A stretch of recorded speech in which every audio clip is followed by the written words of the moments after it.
ये श्रद्धांजलि जो है अभी अभी हमारे स्टाफ में जो थे मुकेश शास्त्री जी, उनका आज देहांत हो गया है, वो खत्म हो चुके हैं।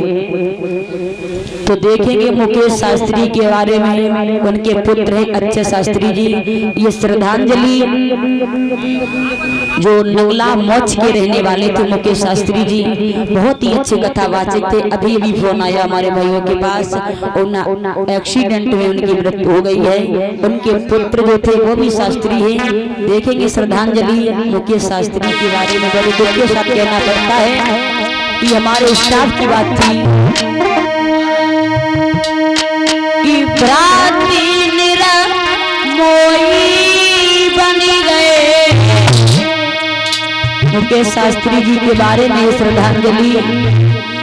भ्रात निरा मोई बनी गए, छोड़ो है बिल्ला खतर सब परिवार।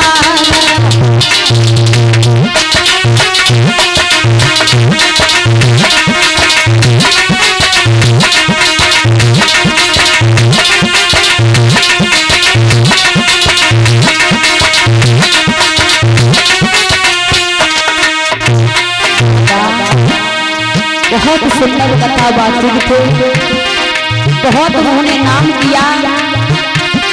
आज इस घर में मातम ऐसा छा रहा है मानो दुनिया लुट गई हो।